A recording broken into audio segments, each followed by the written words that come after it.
Hi guys! This is Miss Tinmoto. So ito yung day 2 namin dito sa El Nido. Maaga nga kaming tumambay dito ni Negrimoto dahil mamaya bababa na rin nga kami para sa aming breakfast. And nung nakababa na nga kami ay nagtimpla lang nga ako ng coffee and ito nga pala yung breakfast nila dito. Bale, kumain nga pala kami ngayon guys kasi nga ngayon na kami magche-check out dahil lilipat kami sa ibang hotel. And dahil nga may tour pa rin kami ngayon. Pagkatapos nga namin mag-breakfast, ayan umakyat nga muna kami dito sa taas saglit. At nagpatunaw muna kami ng aming kinain. And may napansin nga kami guys, ayun si Kuya kumakaway nga siya. Followers pala namin si Kuya. Anyway, shout out sa inyo kung mapanood nyo man yung video na to. And bago nga kami umalis, nag-charge nga muna ako saglit ng aking cellphone. Dahil nga kapag ka nahatid na namin yung mga gamit namin doon sa bagong hotel na tutuluyan namin, dediretso na nga kami doon sa bangka. At wala na rin nga akong time para mag-charge pa ng aking phone. Dahil 2 PM pa nga ang check-in namin doon sa bagong hotel, naisip namin na iiwan na lang yung mga gamit namin doon. Dahil nga hapon na rin kami makakabalik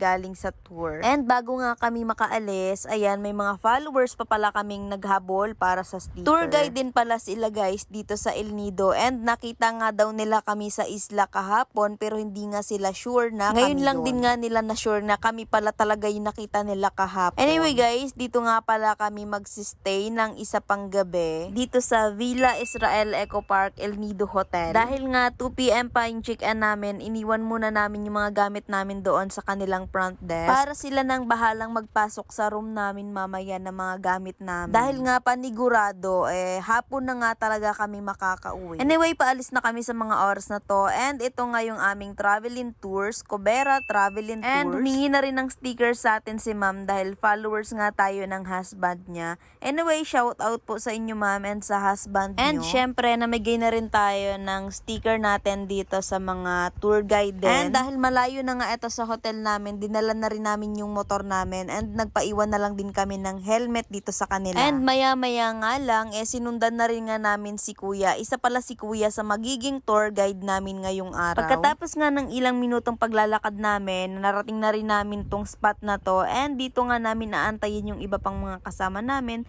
dahil dito nga kami sasakay. And syempre, hindi makukumpleto yung tour namin pag hindi kami nag-rent ng snorkeling kaya naman nag-rent na rin kami. Alright, so good morning. Good morning. I like your energy. Alright, so good morning everyone. So welcome to El Nido and welcome to Cobera Travel and Tours. So and welcome to MBCA Cobera number 1. Okay, don't forget the name of your boat today. Your name on the boat is Cobera number 1. Don't forget because there's in the islands a lot of boats. Same color, same size, but different name. Once again, what the name of your boat today? Cobera number 1. My tour is composed 5 stops for 5 destinations. So first big lagoon activity is kayaking.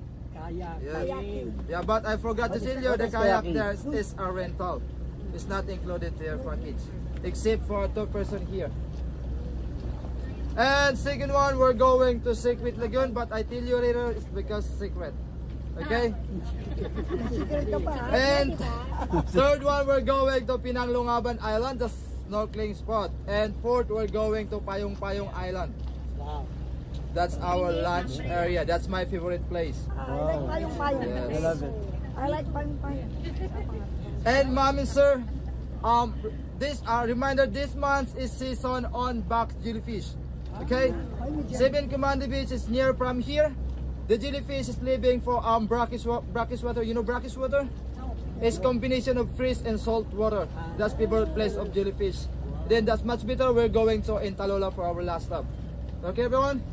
That's all. Good morning and thank you for the listening because after my briefing, my English not working. Nung matapos na nga yung tour guide, mag-briefing sa amin sa mga kailangan naming gawin at hindi namin kailangan gawin, ayan, nagsimula na ang aming mahaba-habang travel. Sobrang ganda dito guys, kasi nung unang tour namin is Tour C nga ang napili namin and ito naman is Tour A. Dapat talaga kasi ngayong araw babalik na nga kami ng Puerto Princesa kaya lang na-extend kami ng 1 day pa ulit dahil nga sa tour na to. Pero okay lang naman kasi kahit papano hindi nga nasayang yung punta namin sa El Nido dahil nakadalawang tour din nga kami. And nung nagtanghalin na nga, ayan, huminto nga kami dito sa isang isla pa upang dito nga kami mag-lunch. And after na rin namin mag-lunch, ayan, pauwi na nga kami sa mga oras na to dahil hapon na rin. Hindi ko na rin rin nga nakunan yung iba pang isla na pinuntahan namin dahil nga sa palowbat na rin nga yung cellphone ko that Pero time. Isa lang din talaga yung masasabi ko kapag ka nag-tour kayo sa El Nido, sulit na sulit talaga guys. And binabalak pala namin na bumalik ulit ng El Nido and mag-tour dahil ulit. Dahil nga meron pa kaming Tour B and Tour C na hindi pa napupuntahan. So paano guys, hanggang dito na lang. Paalam!